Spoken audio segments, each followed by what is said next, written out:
The family man 2 తర్వాత సమంత ప్రధాన పాత్రలో నటిస్తున్న మరో web series Citadel. Honey Bunny Bollywood handsome hero Varun Dhawan మరో కీలక పాత్రలో నటిస్తున్నారు.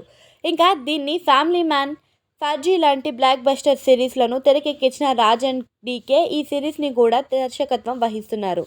ఇంకా ప్రియాంక చోప్రా హీరోయిన్గా నటించిన సిటాడెల్ వెబ్ సిరీస్కు ఇది ఇండియన్ వెర్షన్. ఎప్పటి నుంచో షూటింగ్ జరుపుకుంటున్న సిటాడెల్ వెబ్ సిరీస్పై ప్రముఖ ఓటీటీ ప్లాట్ఫామ్ అమెజాన్ ప్రైమ్ వీడియోలు కీలక అప్డేట్ని అయితే ఇచ్చేసింది. తాజాగా ఈ సిరీస్ టీజర్ను రిలీజ్ చేశారు మేకర్స్. అలాగే రిలీజ్ డేట్ను కూడా అధికారికంగా ప్రకటించేశారు. ఇక Citadel honey Bunny teaser audios ఇంకా ఆడియన్స్ను బాగా అలరిస్తుంది. వరుణ్ ధావన్తో కలిసి సమంత కళ్ళు చెదిరే యాక్షన్ సన్నివేశాలు నటించినట్లుగా ఈ టీజర్ చూస్తే అర్థమవుతుంది. యాక్షన్తో పాటు రొమాన్స్ సెంటిమెంట్ కూడా ఈ సరైన మోతాదులోనే దట్టించారు.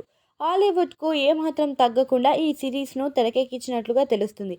టీజర్తో దీన్ని ఇంకా సిటాడెల్ వెబ్ సిరీస్పై అంచనాలు భారీగా పెరిగిపోయాయి. భారీ బడ్జెట్తో అత్యంత ప్రతిష్టాత్మకంగా తెరకెక్కిన సిటాడెల్ హనీ బన్నీ వెబ్ సిరీస్లో సికిందర్ కేకా మీనా, ఇంకా షకీబ్ సలీం, సిమ్రాన్ సోహమ్, మంజుదర్ కీలక పాత్రలో పోషించారు. అంతేకాదు ఈ సిరీస్ కోసం సమంత స్పెషల్గా మార్షల్ ఆర్ట్స్లో ట్రైనింగ్ కూడా తీసుకుంది. ఇప్పటికే చాలా భాగం షూటింగ్ని పూర్తి చేసుకున్న సిటాడెల్ వెబ్ సిరీస్లో నవంబర్ 7న అమెజాన్ ప్రైమ్ వీడియో వేదికగా స్ట్రీమింగ్గా కానుంది. ఇంకా దీనికి సంబంధించి ఈ విషయాన్ని సోషల్ మీడియాను ద్వారా అధికారికంగా ప్రకటించారు మేకర్స్. కాగా సమంతకు ఇది రెండో వెబ్ సిరీస్ కాగా వరుణ్ ధావన్కు మాత్రం మొదటిది.